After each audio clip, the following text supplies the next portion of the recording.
Бісмилля, бізде 13-ші орын, жаңа тағы да айтамыз. Бізде неше әріп бар? 28 әріп. Неше орын? 17 орын. Яғни нені білдіреді ол? Әріп көп, орын аз. Бір орыннан бізде 1, 2, 3 немесе 4 әріпке дейін шығады деген мәселе болып жатыр.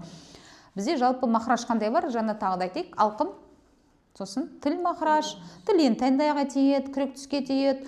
Одан кейін не арқылы? Әрине ғұнна, одан кейін ерін арқылы болды. Тіл қолдандық па? Егер тіл қолданып жатырық па, ол же естественно бізде ол тіл мақраж болады, да?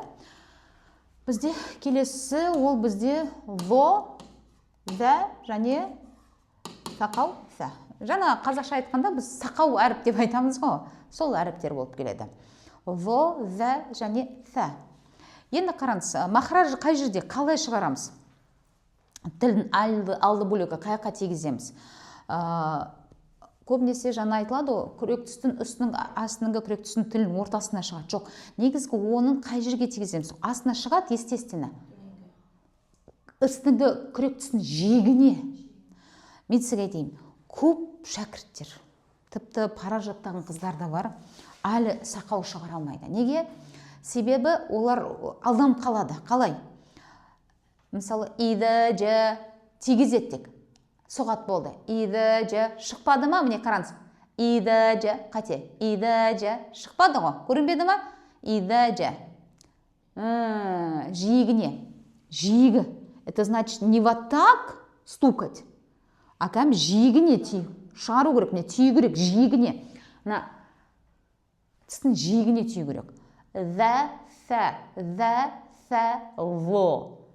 Әсә, әзә, әуво. Осылай шығу керек. Міндетті түрде тию керек жиегіне. Енді қараңыз, бөлек-бөлек қарастырамыз. Біз тек мақражға сүйенбейміз, бізде қосымша міндетті түрде әр әріптің өзі не болады? Сифаты болады. Одан кейін көбінесе сә және зә әріп қандай қателік байқаймыз? Көпшілік не істейді? Сафир сифаты кетіп қалса, значит, уже білем, мақраж дұрыс емес. Ол значит, жиегіне тимеді деген сөз. Мысалы, әузу деп қалады. Зу. Сифат емес, яғни зу деген кезде. Зу. Уже четко шығып тұр ма? Зу. Ол уже не болмайды? Ол сақау емес деген сөз. Одан кейін тағы да жуандығы болмай қалады. Во әріпте. Яғни оның бойына сипат итпақ ұстамайды, немесе истеглянды шығармау деген мәселе. Енді бөлек-бөлек қарастырамыз. Бірінші әріп бізде во әріп, екінші бізде әріп зә, одан кейін үшінші әріп бізде сә әріп. Во әріп бөлек-бөлек қарастырамыз, ол бізде жақыр. Жақыр екінші сифаты ол бізде рахуа. Үшінші сифаты ол бізде истегля. Төртінші сифаты ол бізде итпақ. Болды.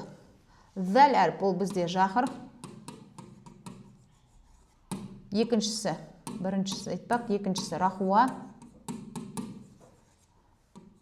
Үшіншісі ол истифаля. Төртіншісі ол бізде инфитах. Сә әріп бізде бірінші ол жақыр, ол хамс. Ол хамс. Екіншісі ол рахуа. Үшіншісі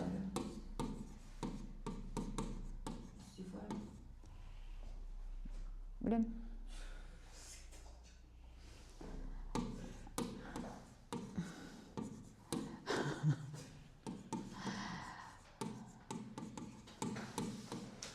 Инфитах.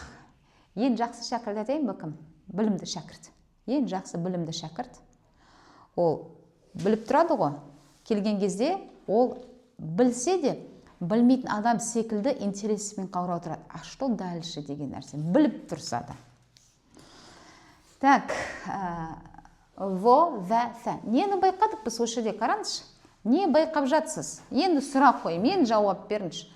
Что здесь? Не байқадық осы жерде? Не байқап жатсыз? Ішу де? Вот, бәрі қарама-қайшылық сифат. Қарама-қайшылық жоқ, сифат жоқ олардың бойында. Өзгеше жоқ. Тек қарама-қайшылық сифаттар бар. Ішуде. Потом қараңыз. Бірінші, во әріп бізде жақыр. Ол бір ауа шығару қажет етпейді. Стап көрейік. Не болып жатыр? Дірілдейді. Мысалы, сақау вә. Дірілдей ме? Себебі мына қос ешек жабылды, ол жария болып жатыр, осы жерде дыбысы. В покое. В покое. Ол бізде хамс, ауа шығару, қараңыз. Станшы, ауа кетті. Мысалы, ондай ауа кетіп атқан жоқ. Енді болады теплый воздух, бірақ ол енді ауа жүреді, но бірақ итеру қажет етпейді ауаны. Ары қарай, ішу де рахуа әлсіз.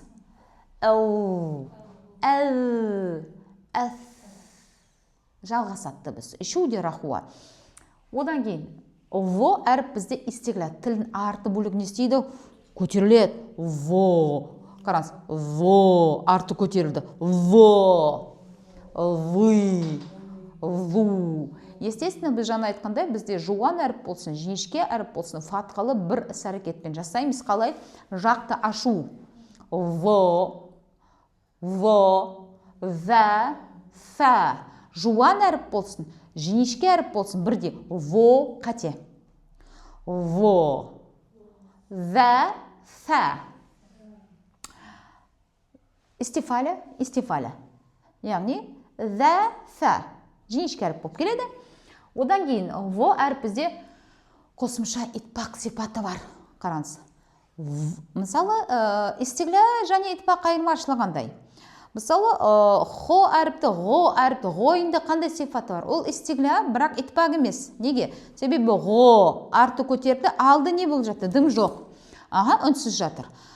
Сотты, со, немесе во, не болып жатыр? Қысым бар. Қысым жасайды.